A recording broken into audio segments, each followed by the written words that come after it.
하나님의 말씀은 열왕기상 19장 1절에서 몇 절까지만 배독해 드리겠습니다. 아합이 엘리야의 무릇 행한 일과 그가 어떻게 모든 선지자를 칼로 죽인 것을 이세벨에게 고하니 이세벨이 사자를 엘리야에게 보내어 이르되 내가 내일 이맘때에는 정령 내 생명으로 저 사람들 중 한 사람의 생명 같게 하리라. 아니하면 신들이 내게 벌 벌을 내림이 마땅하니라 한지라. 저가 이 형편을 보고 일어나 그 생명을 위하여 도망하여 유다에 속한 부엘세바에 이르러 자기의 사환을 그곳에서 머물게 하고 스스로 광야로 들어가 하루길쯤 행하고 한 노뎀나무 아래 앉아서 죽기를 구하여 가로되 여호와여 넉넉하오니 지금 내 생명을 주옵소서. 나는 내 열조보다 낫지 못하니이다 하고 노뎀나무 아래 누워 자더니 천사가 어루만지며 이르되 일어나서 먹으라 하는지라. 본즉 머리맡에 숯불에 구운 떡과 한 병 물이 있더라. 이에 먹고 마시고 다시 누웠더니 여호와의 사자가 또 다시 와서 어루만지며 이르되 일어나서 먹으라. 내가 기를 이기지 못할까 하노라 하는지라.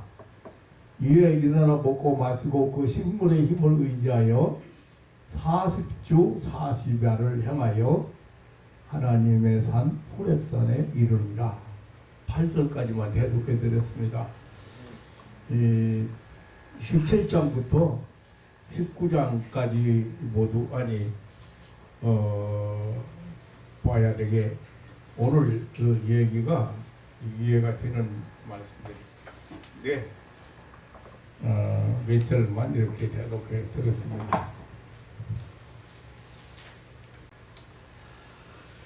하나님께서는 우리가 이렇게 감당하기 어려운 일을 당하거나 혹은 이해가 안 되는 일을 겪으면서 오히려 유익하게 하시는 경우를 우리는 많이 봅니다.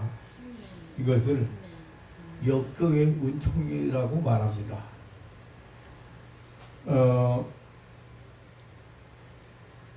건강할 때 좀처럼 깨닫지 못했던 하나님의 은혜를 병 중에 깨닫게 되는 경우도 있고, 또 형통하고 평안할 때는 발견하지 못했던 은혜와 감사를 권고하게 된 후에야 발견하게 된 경우를 두고 역경의 은총이다, 그렇게 표현을 합니다.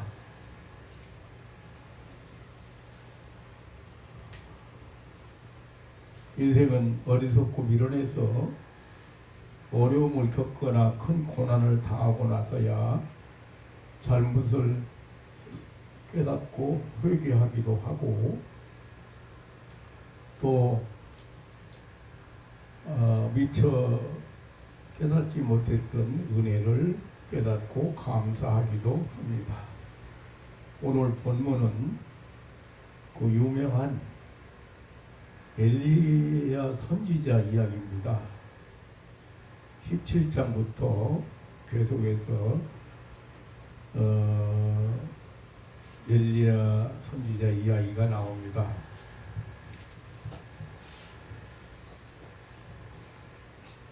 갈멜산에서 멋진 승리가 있은 후에 북조 이스라엘 7대 왕인 아람과 왕후 이세벨이 엘리야를 살하기 위해서 체포령을 내렸습니다. 엘리야 선지자는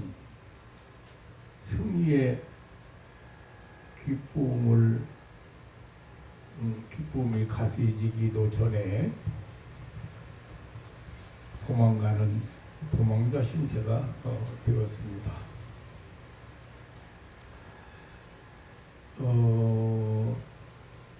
갈 곳도 없고 피할 곳도 숨을 곳도 마땅치 못해서 헤매다가 지쳐버린 엘리야는 유대 땅으로 도망해서 부엘세바 광야에 도착하게 되었습니다. 한 노뎀나무 아래에 주저앉아서 탄식을 하며 기도했습니다. 여호와여, 이제 다 끝났습니다.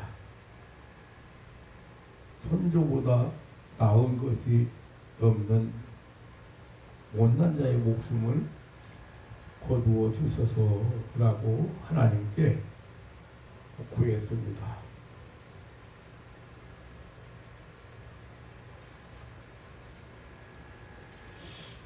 이 엘리야 그러면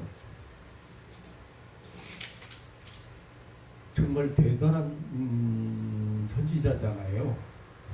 이름만 해도 엘리야, 여기 여호와는 하나님이시다, 그런 이름을 가지고 있는 선지자인데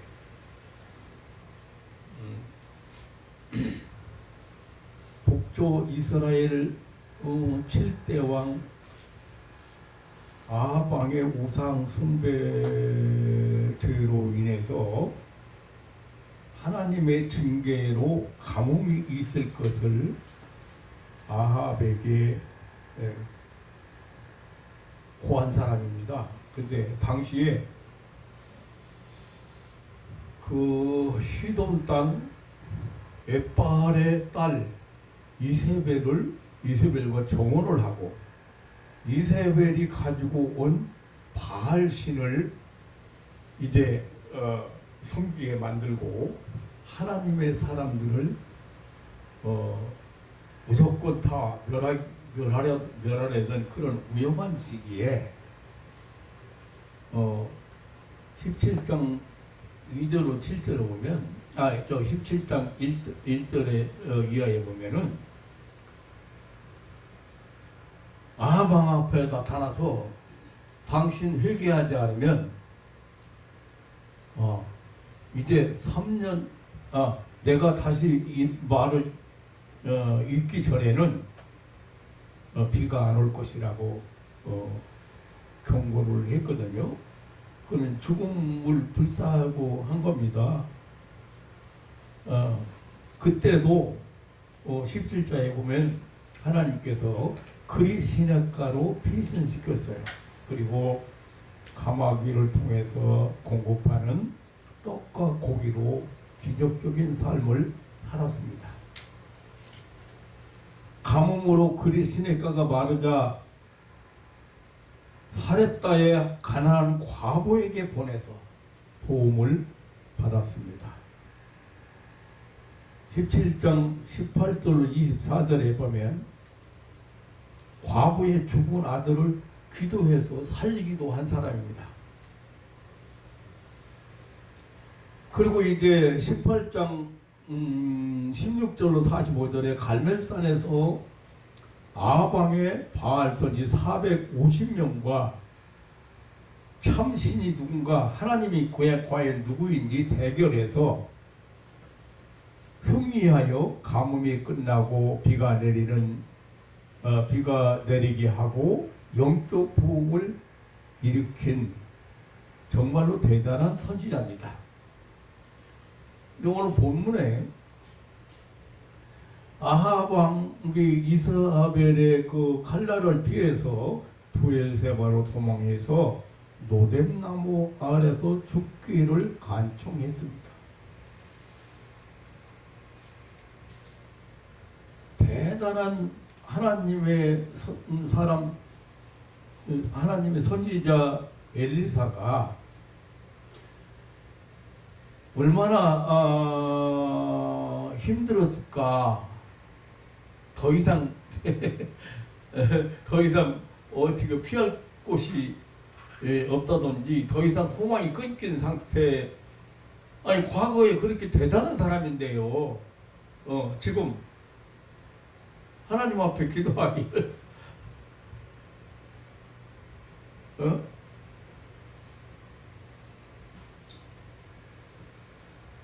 손조보다 나을 것이 없는 이 못난 자의 목숨을 거둬달라고 하나님 앞에 기도를 했습니다.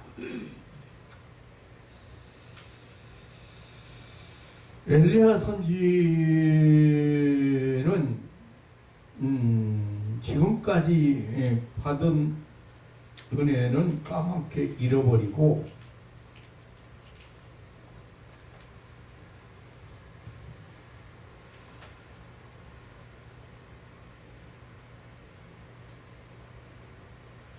우리도 사실 때때로 너무 힘들고 고통스러울 때를 만나면 하나님도 안 보이고 하나님께서 버리는 것 같이 느껴지기도 하고 낙심도 또 기도 응답도 없고 그래서 낙심하기도 하고 이렇게 엘리야 선지자 같은 그런 태도를 취할 때가 있습니다.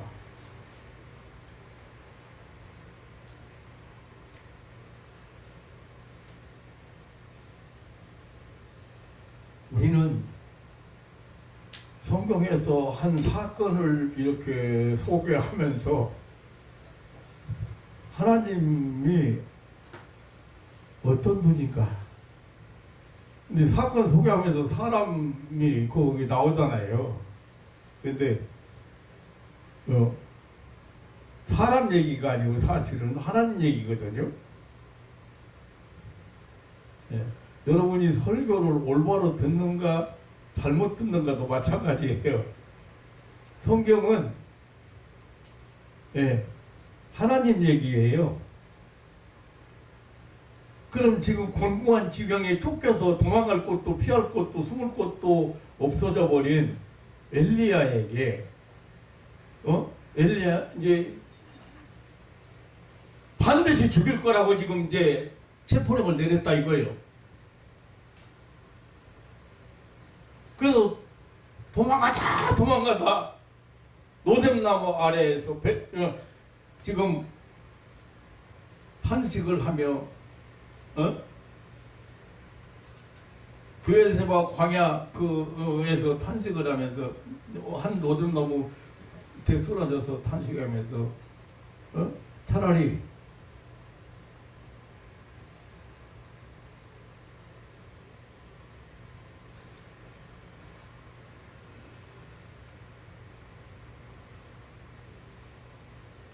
그러니까 우리가 어려움 당하면 과거의 은혜 다 잊어버리고 하나님도 안 보이는 것 같고 기도 응답도 없는 것 같고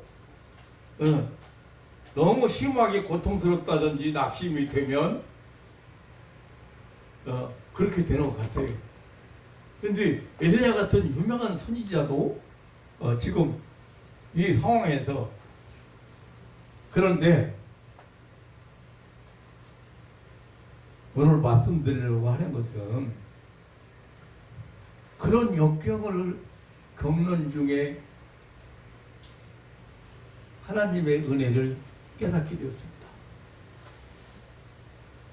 하나님의 은총을 깨닫게 되었습니다. 아멘.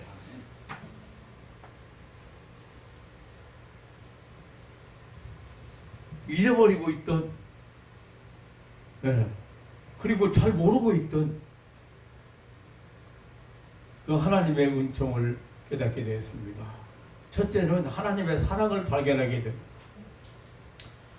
배도 고프고 목도 마르고 몸도 마음도 지치고 피곤해서 노뎀나무 아래 아무렇게나 쓰러져 버린 엘리야에게 천사를 보내어 그를 격려해 주셨습니다. 오늘 본문에 천사가 와서 어루만졌다고 표현했습니다. 이것은 애정의 표시입니다. 부모에게 어루만짐을 받으면 어린아이는 행복해하고 좋아합니다. 강아지도 주인에게 어루만짐을 받으면 좋아하고 기뻐 뜁니다. 엘리야는 천사에게 어루만짐을 받았습니다. 온몸의 아픔과 고통과 그리고 피곤을 치료해 주셨습니다. 뿐만 아니라 천사의 음성을 들었습니다. 일어나 먹고 마시고 기운을 차리라겠습니다. 3년 반이나 가뭄이 계속된 끝이고 거칠고 황막한 그 사막 부엘세바 광야에서 음식물을 구할 수도 살 수도 없고 인적도 없는 그런 상황에서 그 머리맡에는 먹는 음식과 마실 물이 준비되어 있었습니다. 참으로 놀라운 기적의 역사가 일어났습니다. 하나님은 천사를 보내서 천사로 어루만지게 하시고 그리고 그 머리맡에 먹을 떡과 마실 물을 준비하셨습니다. 죽게 된 지경에서 이러한 은총을 입고 보니 하나님께서 자기를 얼마나 뜨겁게 사랑해 주시고 있다는 사실을 새삼 확인하게 되었습니다. 우리는 때때로 하나님께 소외당하고 있는 것 같은 적막감이나 서운한 마음을 품을 때가 있습니다. 그것은 잘못된 생각입니다. 사람이 곤고하게 되면 부모, 형제도 원망하게 되고 사회나 나라까지도 국가까지도 원망하게 됩니다. 버림받았다는 외로움도 느끼게 됩니다. 하지만 하나님의 사랑은 절대적입니다.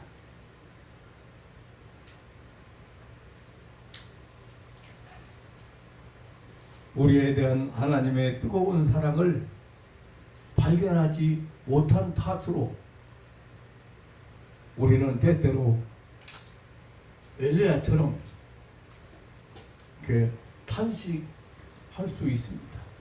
그것은 하나님의 사랑을 발견하지 못하고 깨닫지 못했기 때문이지, 하나님은 이러한 역경 속에서도 하나님 은혜를 베푸시는 것을 믿으시기를 축원합니다. 아멘. 하나님은 하나님의 사랑하는 자들을 표현하기를 이사야서 43장 1절로 2절에 보면, 야곱아 너를 창조하신 여호와께서 이제 말씀하시느니라. 이스라엘아 너를 조성하신 자가 이제 말씀하시느니라. 너는 두려워 말라. 내가 너를 구속하였고 내가 너를 지명하여 불렀나니 너는 내 것이라. 내가 물 가운데로 지날 때 내가 함께할 것이라. 강을 건널 때 물이 너를 침몰치 못할 것이며 내가 불 가운데로 행할 때 타지도 아니할 것이요 불꽃이 너를 사지도 못하리니 사르지도 못하리니 대저 나는 여호와 내 하나님이요 이스라엘의 거룩한 자요 내 구원자임이라 했습니다. 하나님이요 하나님의 선민을 이스라엘을 너는 내 것이라고 표현해요. 내 것이라고. 내 것이라는 말은 그만큼 애착심 얘기예요. 애착심 얘기. 절대적인 사랑 얘기입니다. 그리고 내가 함께 할 것이라. 절대 혼자 두지 않겠다. 응? 두려워 말라. 물이 너를 침몰치 못하고 불이 너를 사르지 못할 것이다. 세상 어떤 것도 너를 해하지 못하게 해준다는 그런 보장입니다.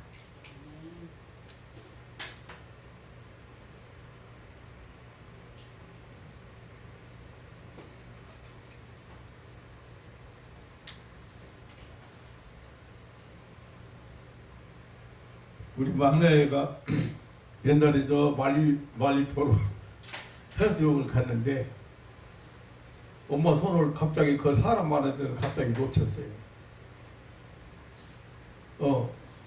어쩌다 보니까 엄마 안 보이는 거예요. 엄마는 앞으로 가고 뒤에 이제 오다 보니까 어쩌다 보니까 엄마도 안 보이고 아빠도 안 보이니까 돌아서 오던 길로 다시 나가면서 물어가며 난리 친 거야.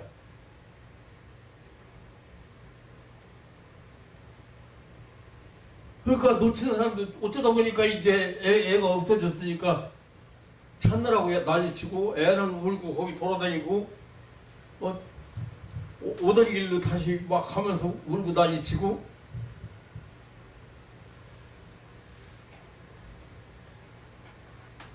겁에 찔려서 정신없이 울며 헤매고 있을 때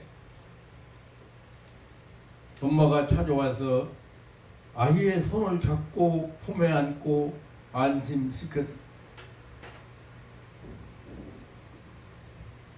부모에 대한 사랑을 재확인한 어린 자녀들처럼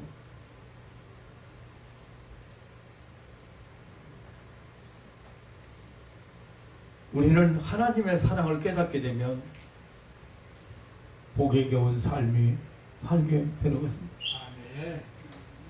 그런데 혼자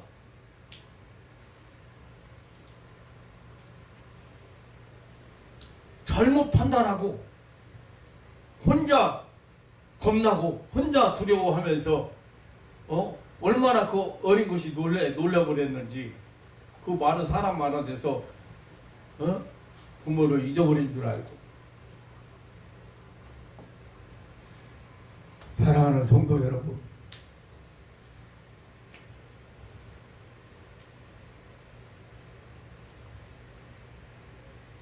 하나님의 사랑은 절대적입니다. 절대 여러분 손 놓치지 않습니다. 아멘.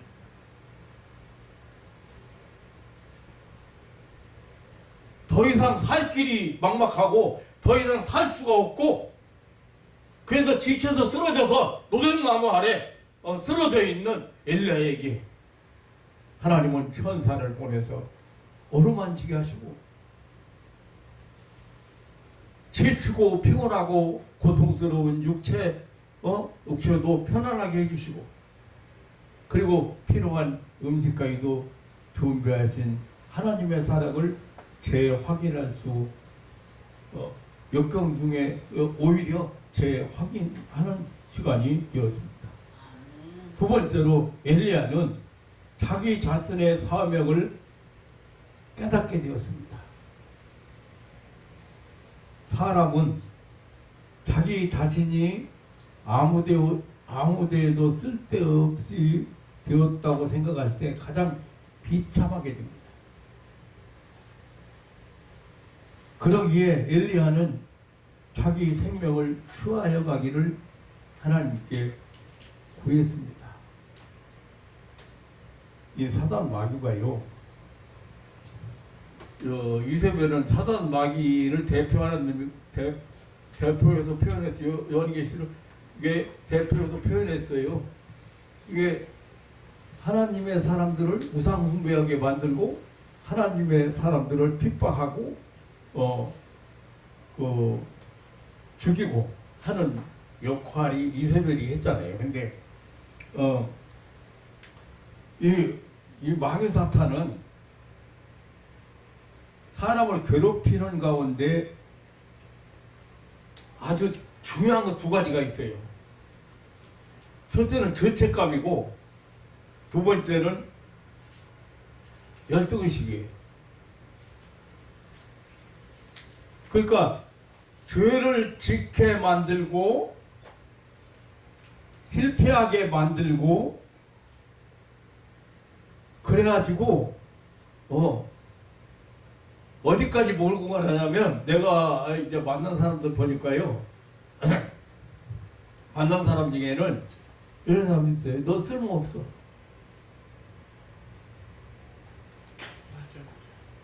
특별히 젊은 여자, 뭐 처녀, 뭐 이런 사람들 그 조현병 환자 이를 만나보는 게 너 쓸모가 없다. 성폭행도 당하고 뭐 해서 너는 쓸모가 없고 너 어디다 써먹을 건데 사람들한테 비난받고 그런 죄책감이나 열등의식을 가져가지고 코너를 몰고 가요. 그러니까 마지막에 어떻게 돼? 자살까지 하는 거예요.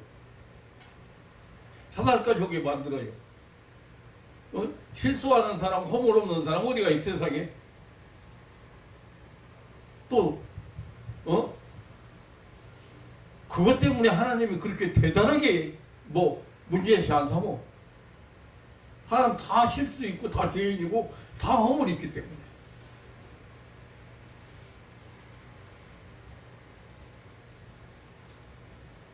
그런데 이놈은 아주 심각하게 만드는 거예요. 그런 죄책감이나 열등식을 갖다 줘서 심각하게 만들고 그러니까 실패하게 만들고 잘못 선택하게 만들고 저렇게 만들고 해서 비관하게 만들고 쓸모없는 사람이라고 열등의식 갖게 만들고 이렇게 해서 자살까지도 하게 만들고 오늘 이 엘리야 자신의 삶의 의미를 상실한 그런 엘리야에게 아직도 해야 할 일이 많이 남아있음을 하나님께 보여주시면서 그것을 하라고 명령하셨습니다. 오늘 제가 이 본문 봉독을 이제 안 했습니다만은 22절 후반절에 보면은 아사엘에게 기름 부어 아람 왕이 되게 하고 또 에후에게 기름을 부어 이스라엘 왕으로 세우고 엘리사에게 기름 부어서 선지자로 엘리야의 뒤를 계승하도록 하라는 하나님의 그 사명입니다. 왕을 세우는 일은 정치에 속하는 일이고 선지자를 세우는 일은 종교에 속한 일이죠. 그리고 하사엘을 아람왕으로 세우는 일은 이방인을 위한 일이고 예후를 왕으로 세우는 일은 조국 이스라엘을 위한 일입니다. 얼마나 큰 사명입니까? 정치에도 종교에도 엘리야의 손길이 필요하고 이방에도 이스라엘에도 엘리야를 기다리는 일감이 많다는 뜻입니다.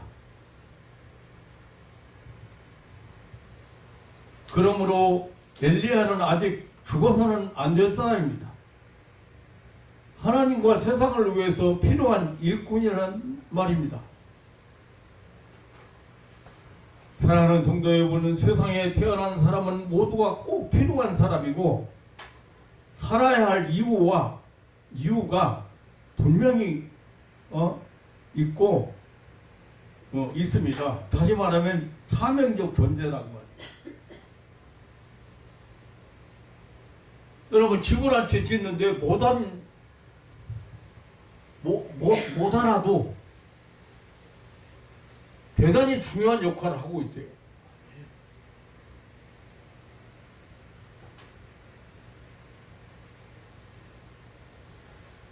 그런데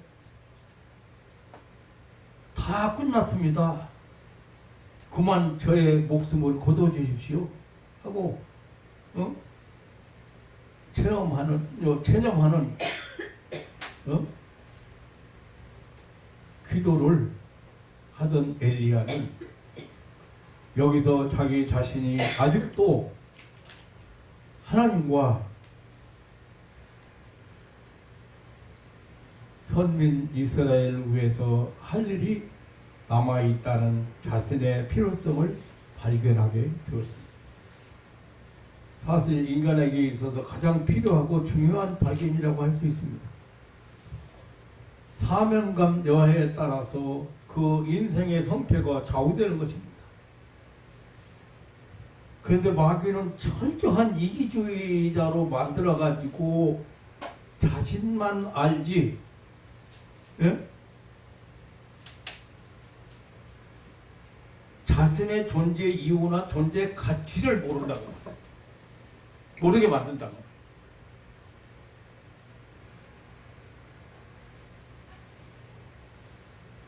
직장생활이나 가정생활도 자기 자신의 필요성을 발견해야 즐거운 생활을 하게 되는 것입니다. 그렇지 않으면 자신의 무용성만을 불평하며 고통스러운 삶을 살아가게 되는 것입니다. 우리 성도는 가정에서나 직장에서나 사회에서 지금 곧 자신의 그 필요성을 발견해야 합니다. 그러면 인생이 즐겁고 복된 삶이 되어지는 것입니다. 그렇기 때문에 악한 영은, 악한 마귀는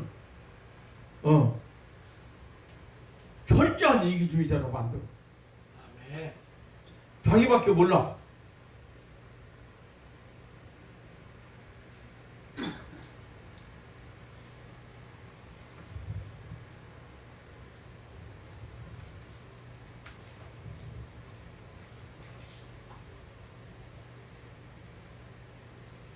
회개, 하나님 앞에 회개하고 돌이킬 때 제일 큰 문제가 이거였어요.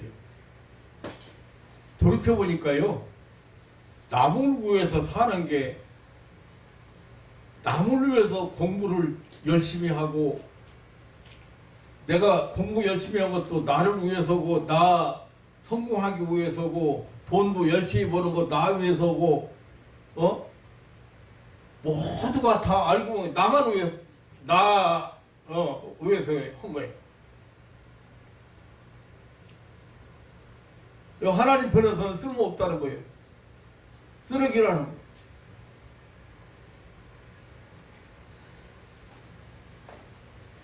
그 쓰레기는 버리면 어디로 가느냐?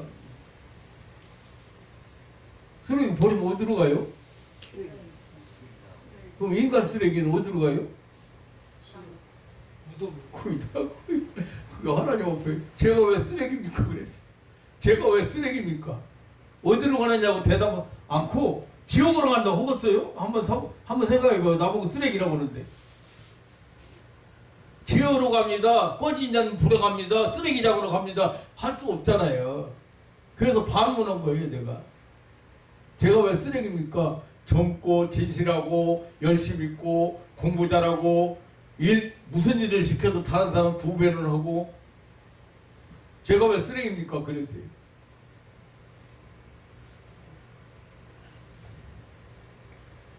쓸모없는 게 쓰레기지 뭐요.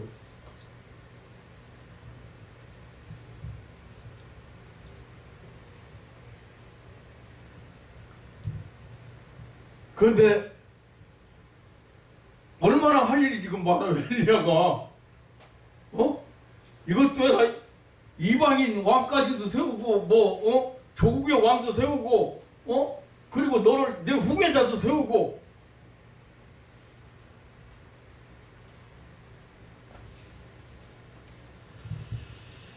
사명을 알게 되었다. 하나님은 그런 고난 중에 하나님은 그에게 사명을 알게 하셨다. 마지막 3번째로 하나님은 지금 정말로 절망 중에 있잖아요. 그런데 하나님은 저에게 희망을 가지게 하셨습니다. 절망보다 치명적인 것은 없습니다. 그래서 소망을 잃은 것은 모든 것을 잃은 것이 된다고 사람들은 말합니다. 그의 교골은 절망은 죽음에 이르는 병이라고까지 했습니다. 엘리야는 아주 깊은 실망에 빠져버렸습니다. 아방의 우상 숭배를 회개시키려고 갈멜산 대결까지 벌린 바알 선지 450명과 대결해서 하나님의 살아계심을 증명했고 3년 반 동안 가뭄을 해결하는 데 비를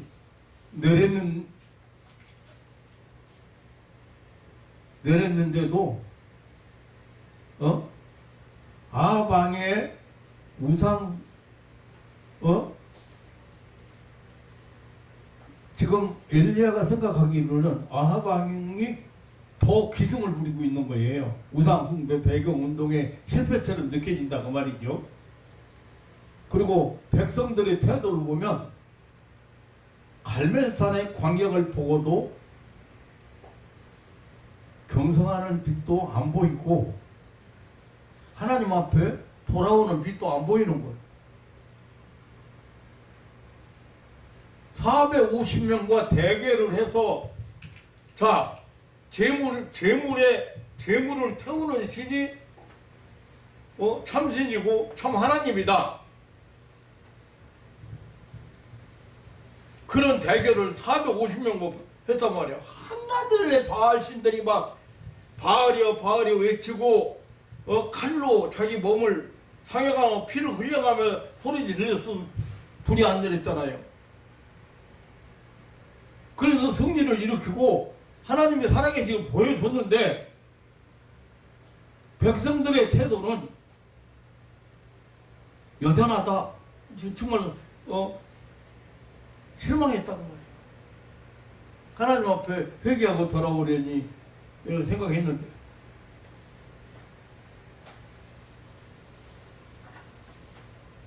그리고 하나님의 사람들은 거의 다 죽임당하고 자기마저 이제 생명의 위협을 당하고 있었습니다.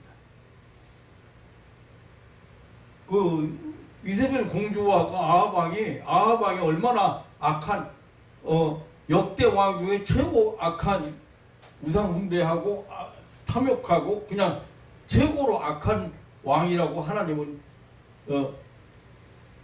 아하방을 그렇게 정의했습니다.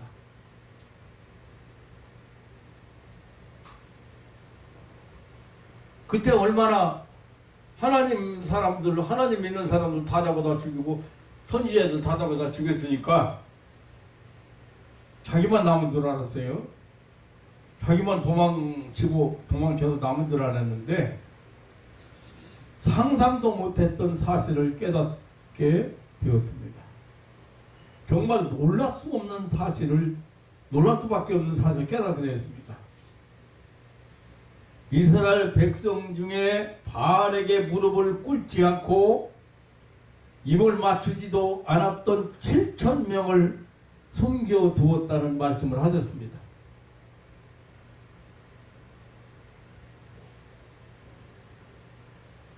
이러한 비밀의 은총이 예배되어 있으리라고 꿈엔들 상상할 수 없었어요.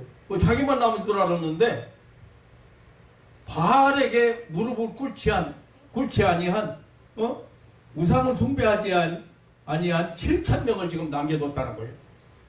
그러니까 얼마나 놀랄 일이요. 엘리야 가슴속에 용기와 기쁨과 소망이 솟구쳐 올랐어요.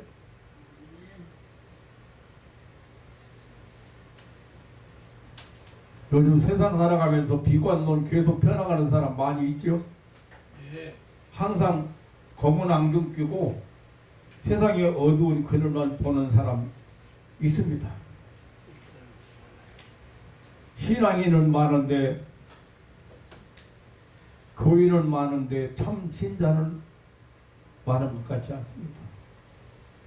교회당은 많은데 새로운 것이 없고 하나님이 없는 것 같습니다. 교육자는 많은데 하나님의 참 종이 많지 않은 것 같습니다.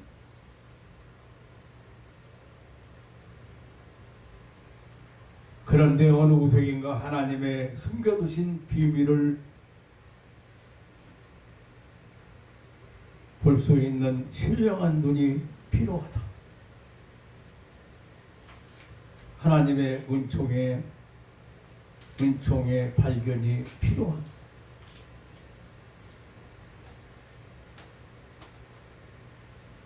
7,000명을 보는 일입니다. 애국자, 양심자, 의인, 경건한 백성, 부정과 부패 앞에 무릎을 꿇지도 입을 맞추지도 않는 숨겨진 하나님이 숨겨놓은 7,000명을 보아야 합니다. 우리는 각 방면에 소망스러운 일이 보이지 않는다는 조급한 판단으로 너무 쉽게 절망하거나 독선에 빠져서는 안 됩니다. 사실 우리 성도가 절망적인 상황 속에서도 낙심치 않고 항상 기뻐하고 범사에 감사하고 전진을 계속하는 것은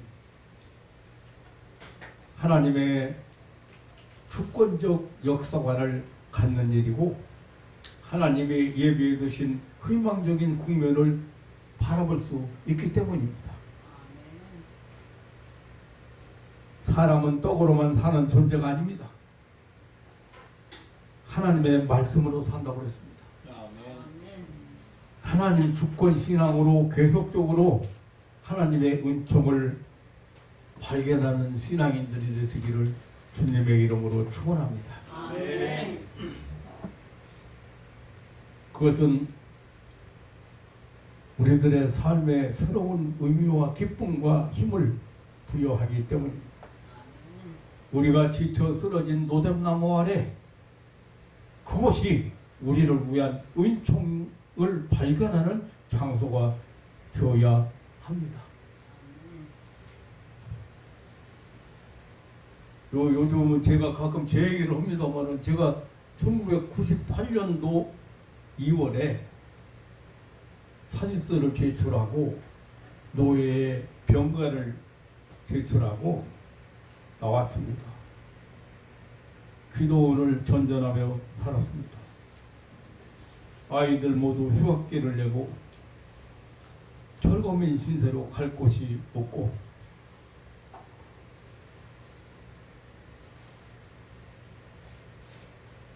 저는 기도원을 전전하며 살았습니다. 그런데 어느 날 매년 한 3년이 지나나 모르겠습니다. 코나이 봉사하는 교회 집사가 아들이 벙어리인데 코나이를 만났는데 그래요. 아빠 기도해주면 안 되냐.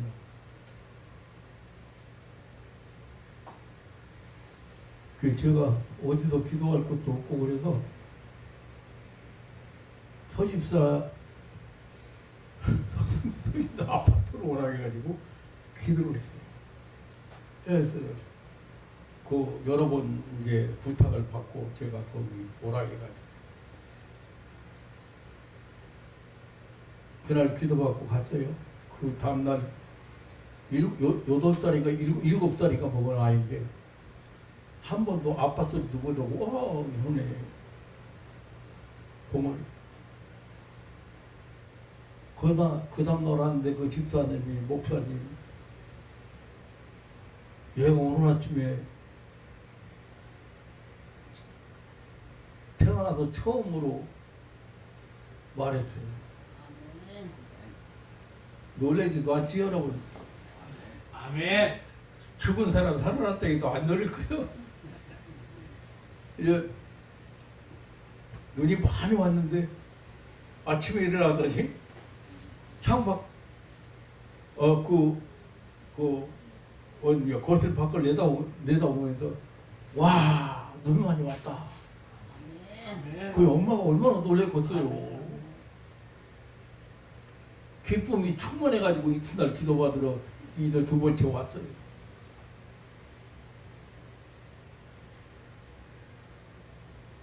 그래가지고 그 다음에는 이제 또 10년 정신과약을 먹은 우울증 환자, 조현병 환자 저녁이면 요 먹는 게 소주밖에 없어. 소주 박스를 사다 놓고 잠 안 자고 소주만 마시고 텔레비전 부시고 뭐 집안 살림 다 때려 부시고 한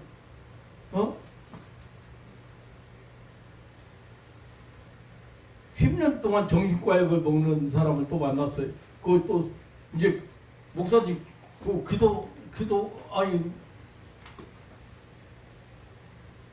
기도만 돌아다니시는 줄 알았더니 서집사 집에 와가지고 병자국에서 기도했는데 병원에 나왔다는 소문이 어떻게 들렸는지 또 환자를 또 소개한 거예요. 또 그 아주 또 이제 우울증 환자가 약 끊고 나섰다. 이제 이런 일이 이제 몇 건이 벌어지더라고요. 계속되면서 하나님의 부르심을 제가 깨닫게 되었습니다.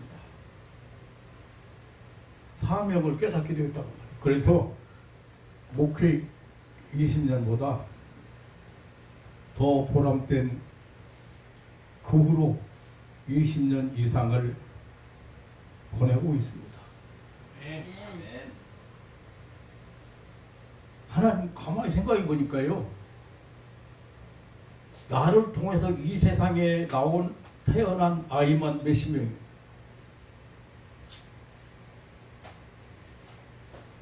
한번 생각해 보세요.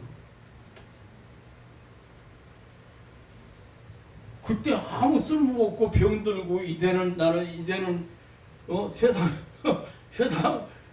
세상 살아갈 이유도 없다. 아니 죽음이 왔다. 그리고 기도원을 전전하던 그 시기에 하나님은 묘하게 다시 내 사명을 내가 할 수 있는 일이 있는데, 해야 될 일이 있는데, 내가 이렇게 절망하고 내가 낙심하고 그렇게 내가 이렇게 방황해야 되는가?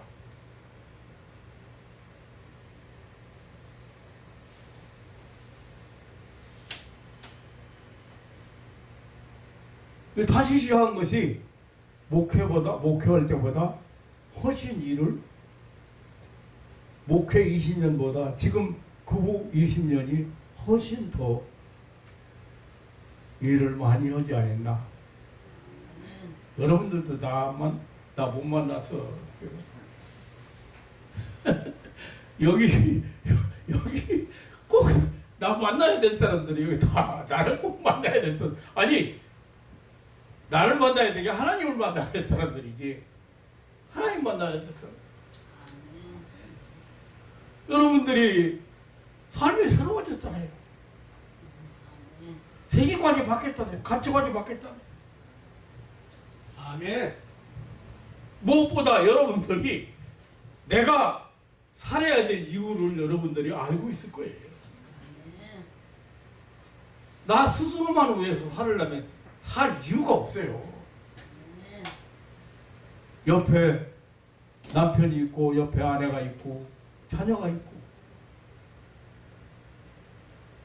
이웃이 있고, 여러분이 정말 소중한 사람인 걸 알아야 돼요. 하나님은 나는 너를 보배롭게 여기고 너는 내 보배라고.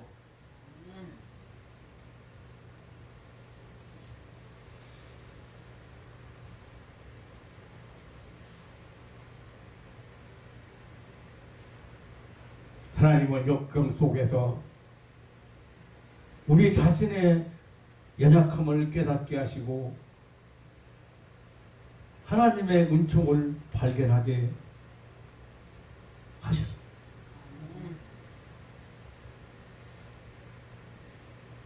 뿐만 아니라 소중한 존재 가치를 알게 하시고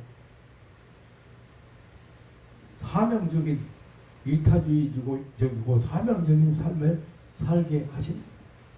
사랑하는 성도 여러분, 오늘 아침 우리는 절망과 낙심 중에 있는 엘리야를 찾아오신 하나님을 만나 보았습니다. 하나님의 변함없는 사랑을, 하나님이 주신 소중한 내 인생을, 그리고 하나님께서 예비하신 내일에 대한 소망을 잃지 않고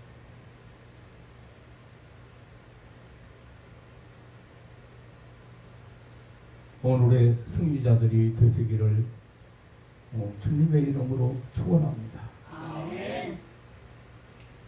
하나님의 사랑은 절대 변하지 않습니다. 하나님의 은혜는 항상 차고 넘칩니다.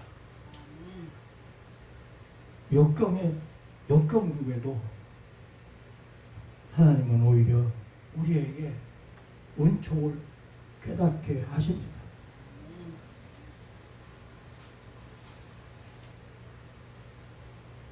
오늘 이 아침에 짧은 시간이지만 우리는 그 유명한 엘리야 선지가 지금 내 생명을 걷어가 달라고 지금 기도를 하고 있대. 낙심.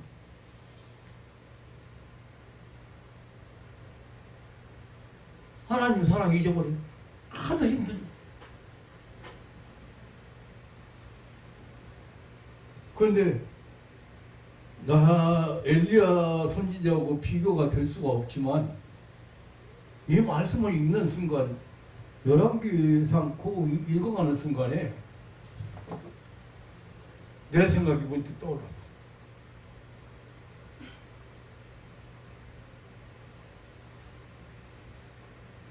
나도 엘리야보다 훨씬 더 낙심하고 힘잃고 가족도 버리고, 버렸다기보다는 어떻게 책임을 묻히잖아요. 아이들 휴학해내고 어디 갈 데도 없지. 그렇다고 해서 무슨 퇴직금을 받은 것도 아니지.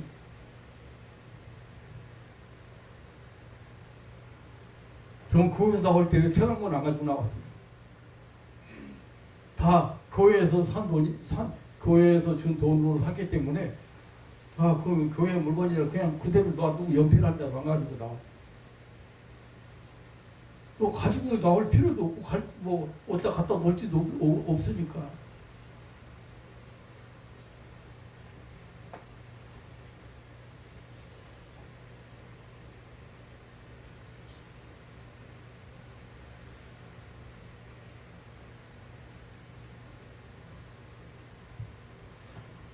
물 가운데로 지날지라도 물이 너를 침몰치 못하고, 불 가운데 지나도 불이 너를 사르지 못하다.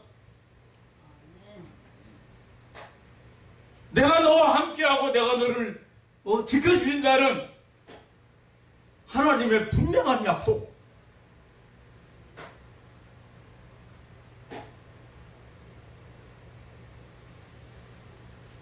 어떻게 보면 목회 20년보다 목회를 그만두고 20년이 훨씬 더 사명적인 삶을 사는 것 같아요.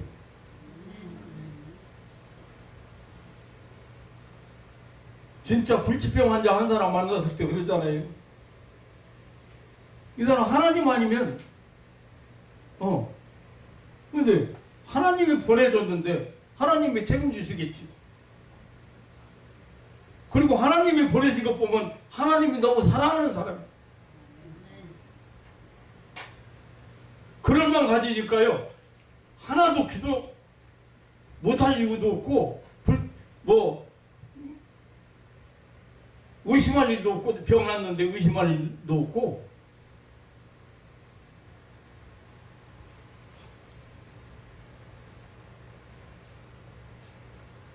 사랑하는 성도 여러분,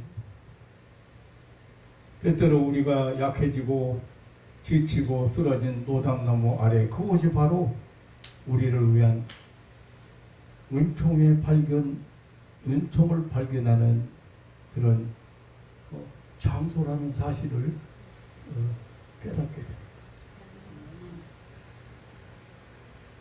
이제 뭐 17장부터 쭉 여러 장 지금 근데 이 엘리야에 대한 뭐 이게 그 뭐 디셉 사람이라고만 나왔지 실제적으로 엘리야가 그런데 이 사람 얼마나 일을 많이 했나 몰라요. 그들을 보면은 제자들 많이 양육했고요.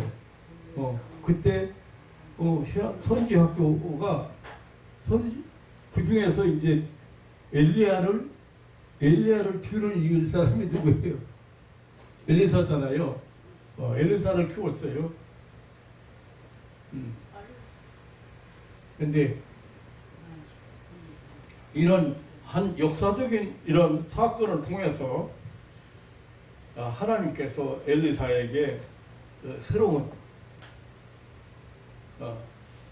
그 삶을 이렇게 살아갈 수 있도록 그 사명적인 삶을 살아갈 수 있는 그런 새로운 힘을 얻게 하신 내용을 오늘 이제 간단하게 이렇게 소개를 드렸습니다. 아멘. 사랑하는 성도 여러분, 때때로 너무 힘들어서 하나님이 안 보일 때도 있고 기도가 응답이 안 되는 것처럼 느낄 때도 있고 그렇지만 그런 것을 통해서 우리에게 더욱 큰 은총을 베푸신다는 그런 역경의 은총이라는 그런 말로 표현해야 할 하나님의 은총을 오늘 이 아침에 몇 가지 이렇게 생각해 봤습니다. 언제나 변함없이 우리 곁에 계시고 역경 중에도 영원한 사랑의 띠로 묶어서 우리를 이곳에 오게 하시고 오늘 우리를 살게 하신 우리 하나님 앞에 이 아침에도 우리 감사하고 또 앞으로 예비한 나를 위해서 예비한 하나님의 축복의 세계를 믿음의 눈을 열어서 볼 수 있기를 주님의 이름으로 축원합니다. 아멘. 하나님 아버지 놀라운 사랑과 은혜를 감사합니다. 지금 우리는 영원한 사랑의 띠에 묶여서 이곳까지 오게 된 것을 깨달았습니다.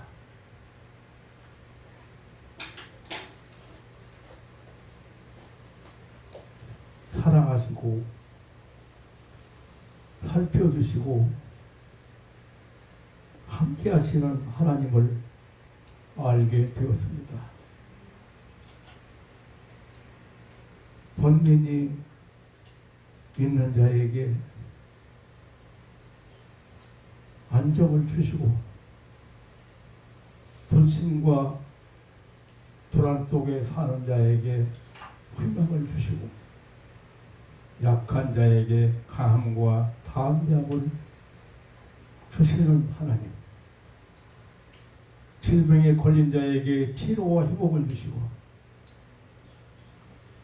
두려워하는 자에게 두려움을 떨쳐내는 놀라운 사랑을 주시는 하나님 아버지, 이 시간 사랑하는 자녀들이 하나님의 깊고 넓고 높은 뜻과 사랑을 깨닫고 받은 은혜 잃어버리지 않고 항상 소망 중에 인내하며 사명적인 삶을 살게 하옵소서.